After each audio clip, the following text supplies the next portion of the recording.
saudara-saudara kaum muslimin yang dirahmati Allah sekalian, diminta saudara berhenti daripada berkata pada masa hakim sedang berkhutbah. Kerana menurut tujuan hadis Nabi Muhammad SAW yang telah diriwayatkan oleh Abu Hurairah radhiyallahu anhu bahawa Rasulullah SAW bersabda yang maksudnya, barang siapa berkata-kata pada masa hakim sedang berbaca khutbah, walaupun menasabahnya dengan berkata diam sekalipun, saya sia-sialah solat Jumaat.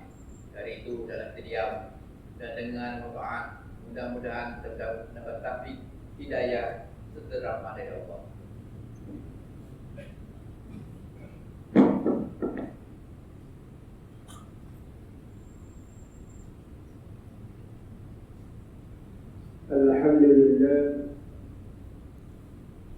Alhamdulillah al-Qail wa aqimu as-salata wa atu az-zakata warka'u ma'a ar-raki'in. Ashhadu an la ilaha illallah wahdahu la sharika lahu wa ashhadu anna Muhammadan 'abduhu wa rasuluh. Allahumma salli wa sallim ala sayyidina Muhammad وعلى آله وأصحابه أجمعين. أما بعد فيا عباد الله اتقوا الله، أوصيكم وإياي بتقوى الله فقد فاز المتقون. قال الله تعالى في كتابه العزيز: يا أيها الذين آمنوا أطيعوا الله وأطيعوا الرسول وأولي الأمر منكم، فإن تنازعتم في شيء فردوه إلى الله والرسول إن كنتم تؤمنون بالله واليوم الآخر، ذلك خير وأحسن تأويلا. Yang bermaksud, wahai orang yang beriman, taatlah kamu kepada Allah dan taatlah kamu kepada Rasulullah dan kepada ulil amri, yakni orang-orang yang berkuasa daripada kalangan kamu.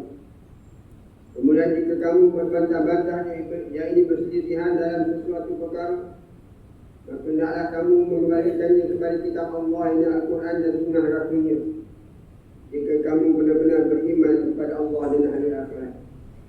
Yang demikian adalah lebih baik bagi kamu dan lebih elok pula kesudahannya. Sidang Jumaat yang dirahmati Allah sekalian, marilah kita meningkatkan ketakwaan kita kepada Allah Subhanahu Wa Taala dengan bersungguh-sungguh melaksanakan segala perintahnya dan meninggalkan segala larangannya. Mudah-mudahan kita mendapat rahmat dan keberkatan hidup di dunia dan di akhirat. Khutbah pada kali ini akan menguraikan tentang zakat membawa berkah. Sidang Jumaat yang dirahmati Allah sekalian, sesungguhnya untuk kita mencapai derajat orang yang bertakwa, tidak cukup hanya sekadar mengerjakan solat fardu dan solat sunnah. Tidak cukup juga sekadar mengerjakan haji dan umrah. Akan tetapi kita perlu melaksanakan berbagai kewajipan lain, termasuklah kewajipan dalam menunaikan zakat. Hal ini dikatakan demikian kerana kewajipan zakat ini amat penting, sehingga perintah zakat ini diulang banyak kali selepas perintah menunaikan solat di dalam Al-Quran. Perkara ini telah menunjukkan kepada kita bahawa perintah solat dan perintah zakat adalah sama penting dalam kehidupan seseorang muslim. Hal ini ditegaskan dalam firman Allah Subhanahu Wa Taala di dalam surah Al-Baqarah ayat 43 yang dibacakan pada awal khutbah tadi, yang bermaksud, dan dirikanlah solat serta tunaikanlah zakat dan rokoklah bersama-sama orang yang rokok. Ma'asyiral muslimin rahimakumullah. Zakat berarti mengeluarkan sejumlah atau sebahagian harta tertentu yang diwajibkan oleh Allah Subhanahu Wa Taala untuk diserahkan kepada amil yang bertauliah supaya diagihkan kepada para asnaf. Ucapan zakat ini bukan sahaja terhad kepada zakat fitrah yang dibayar pada bulan Ramadan semata-mata, akan tetapi zakat ini merangkumi zakat harta yang terdiri daripada pelbagai jenis zakat, iaitu zakat perniagaan, zakat emas dan perak, zakat wang simpanan, zakat saham, zakat pendapatan, zakat pertanian, zakat peternakan dan zakat gani. Zakat wajib dilaksanakan setelah cukup semua syarat wajib zakat seperti sempurna milik, cukup nisab iaitu kadar yang akan dikenakan zakat, serta sempurna haul iaitu telah mencukupi sepanjang tempoh setahun hijrah. Pengagihan wang zakat ini mengikut ketetapan sebagaimana dinasihatkan oleh Allah Subhanahu wa taala dalam surah Taubah ayat 60 yang bermaksud, sesungguhnya sedekahlah zakat itu hanya untuk orang-orang fakir dan orang-orang miskin dan amil-amil yang mengurusnya dan orang-orang mu'allaf yang ingatkan hatinya dan untuk hamba-hamba yang hendak memerdekakan dirinya dan orang-orang yang berhutang dan untuk dibelanjakan pada jalan Allah dan orang-orang musafir yang keputusan dalam perjalanan. Ketetapan hukum yang demikian itu ialah sebagai satu ketetapan yang ditatangkan dari Allah. Dan ingatlah Allah Maha mengetahui lagi Maha bijaksana. Sidang jemaat yang dirahmati Allah sekalian, sesungguhnya mereka yang menunaikan zakat akan memperoleh banyak manfaat. Antara hikmah ibadah zakat ini ialah mereka akan memperoleh barakah atau keberkatan yang dikurniakan oleh Allah Subhanahu wa taala, termasuk pada harta yang telah dizakatkan itu.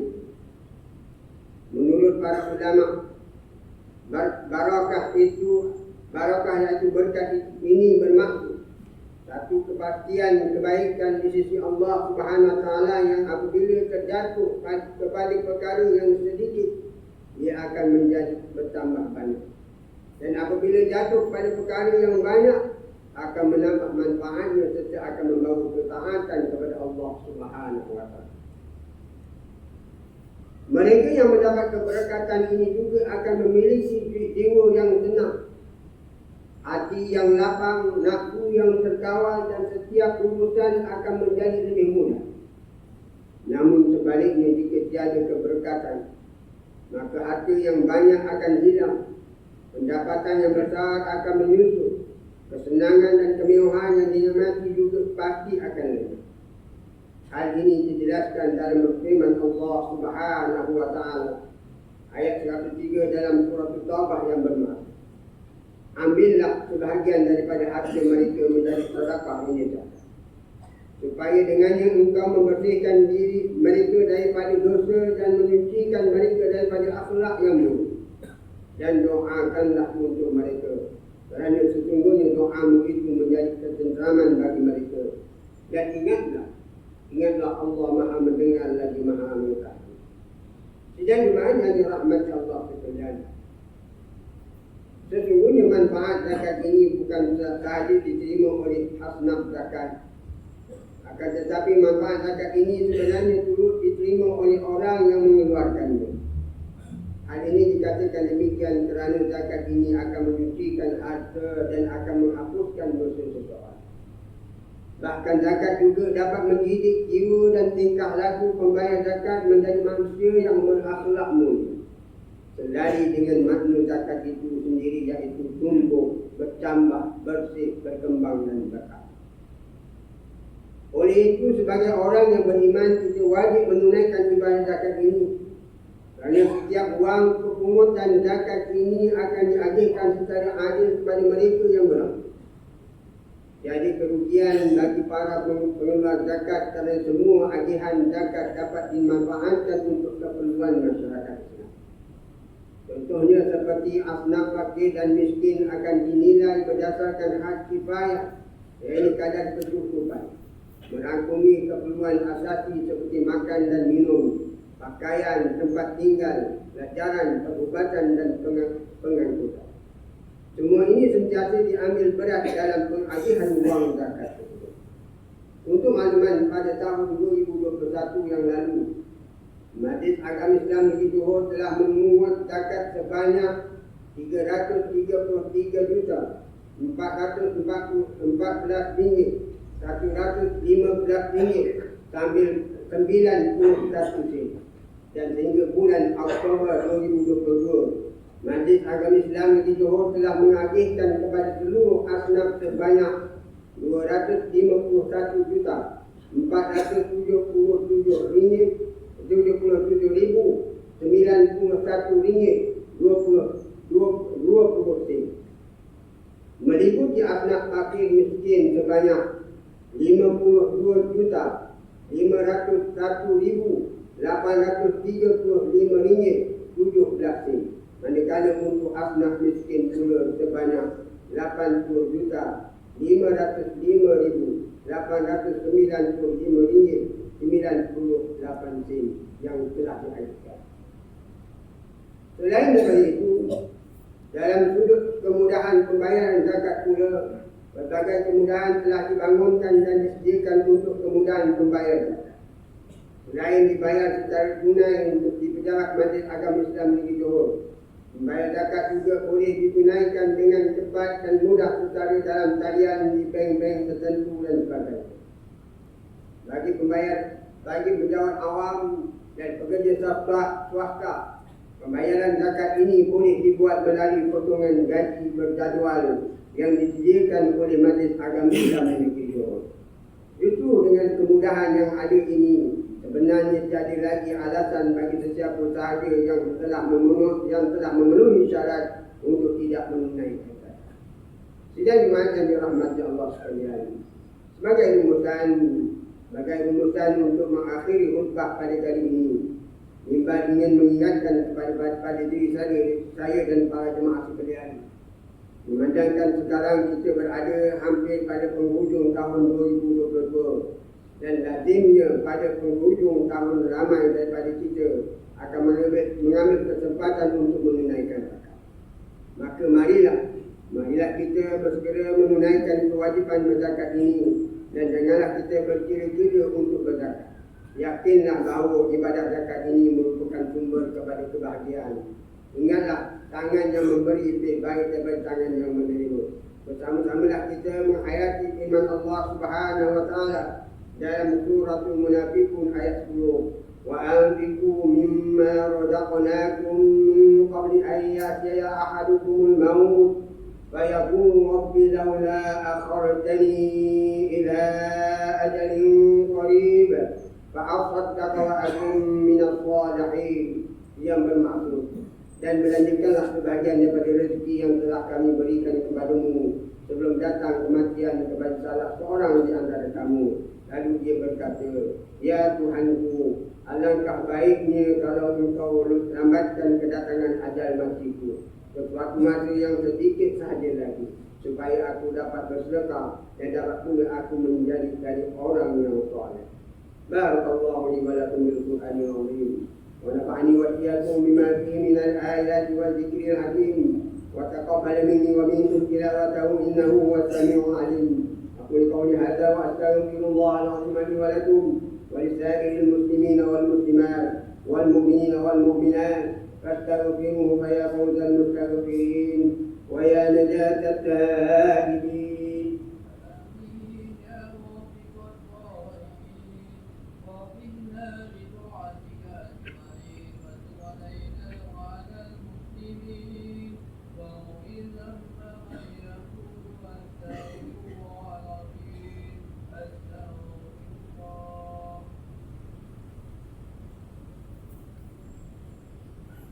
الحمد لله حمدا كثيرا كما أمر. أشهد أن لا إله إلا الله وحده لا شريك له إقرارا بربوبيته وإكراما لمن جحد به وكفر. وأشهد أن سيدنا محمدا سيد البشر صلى الله وسلم على سيدنا محمد وعلى آله وصحبه ما اتصلت عينه بنظر وأذن بخبر. أما بعد فيا عباد الله اتقوا الله فيما أمر وانتهوا عما نهاكم عنه وزجر. Wahai hamba Allah, ingatlah bahawa dunia ini adalah tempat tumpangan untuk sementara sahaja. Akhirat jualah sebenar-benar tempat yang kekal untuk selama-lamanya. Oleh itu marilah kita bertakwa kepada Allah untuk mendapatkan kebahagiaan serta menyelamatkan diri daripada siksaan api neraka. Allah berfirman dalam surah Al-Ahzab ayat 56, Inna Allah wa malaikatahu yusalluna 'alan nabi ya ayyuhalladzina amanu sallu 'alaihi wa sallimu taslima. Yang bermaksud sesungguhnya Allah dan malaikatnya bersalawat memberi segala penghormatan dan kebaikan kepada Nabi Muhammad sallallahu alaihi wasallam. Wahai orang yang beriman, bersalawat kamu kepadanya serta ucapkanlah salam serta dengan penghormatan yang sepenuhnya. Allahumma salli wa sallim ala sayyidina Muhammad wa ala ali sayyidina wa maulana Muhammad. Marilah kita bermohon kepada Allah Subhanahu wa taala. Semoga Allah meridai khalifah Rasulullah sallallahu alaihi wasallam, yaitu Sayyidina Abu Bakar As-Siddiq radhiyallahu anhu, Umar bin Khattab radhiyallahu anhu, Utsman bin Affan radhiyallahu anhu, dan Sayyidina Ali bin Abi Thalib radhiyallahu anhu, dan sahabat-sahabat baginda yang sama-sama berjuang menegakkan agama Allah yang maha suci ini radhiyallahu anhum. Seterusnya kepada bapa saudara dunia kita, Hamzah bin Abbas radhiyallahu anhuma, cucu baginda Sayyidina Hasan dan Sayyidina Husain radhiyallahu anhuma, istri baginda Sayyidatuna Fatimah Az-Zahra dan lain-lainnya radhiyallahu anhum, istri baginda Sayyidatuna Khadijah, Sayyidatuna Aisyah dan lain-lainnya radhiyallahu anhum, pada sekalian keluarga sahabat-sahabat, pengikut-pengikut sahabat radhiyallahu anhum, dan yang menuruti mereka itu dari semasa ke semasa hingga hari kiamat. Allahumma ighfir lil muslimina wal muslimat wal mu'minina wal mu'minat al ahya'i minhum wal amwat. Ya Allah, ampunkan sekalian kaum muslimin dan muslimat, mukminin dan mukminat sama ada yang masih hidup ataupun yang telah meninggal dunia. Ya Allah, jadikanlah akidah kami yang berlandaskan akidah Ahlussunnah wal Jamaah, aliran Al-Asy'ariyah dan Al-Maturidiyah. Ya Allah, pelihara lindungi jauhi dan selamatkanlah akhirat diri kami ini, zuriat keturunan kami, keluarga kami dan umat Islam keseluruhannya daripada penjuru balak dan bencana, wabak dan penyakit, segala macam bahaya, kesusahan dan kesulitan.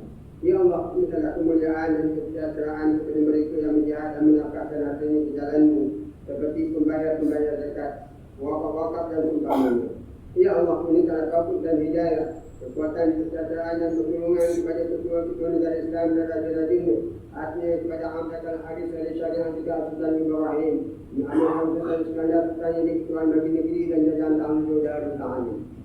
Kepada Raja dari Setiap di Al-Mahrum Sultan Idris dan Komandan Johor, pada Tuku Ismail bin Sultan Ibrahim di Mahkota Johor, dan Ikhwan Nusra Khalilah bin Bersamam, keduka putera-putera dan puterinya, sahabat-sahabat diraja dan rakyat sekalian. Allahumma a'idz al-Islam wal muslimin wa akhzir al-kafarata wal mubtadi'ata wal musyrikin wa kull man huwa 'an ad-din. Allahumma barik humum al-muslimin waqdina 'an al-madinin hasin al-khalas wal-majnunin waj'al hadha al-balada aminan mutma'innan rahila wa sa'ira bilad al-muslimin. آمين يا رب العالمين. اللهم أدخلنا وذرياتنا وأولادنا وقرآن الجنة مع الأبرار يا عزيز يا غفار يا رب العالمين. ربنا هب لنا من أزواجنا وذرياتنا قرة أعين واجعلنا للمتقين إماما. ربنا اغفر لنا ولإخواننا الذين سبقونا بالإيمان ولا تجعل في قلوبنا غلا للذين آمنوا ربنا إنك رؤوف رحيم. ربنا آتنا في الدنيا حسنة وفي الآخرة حسنة وقنا عذاب النار وقنا عذاب النار والحمد لله رب العالمين.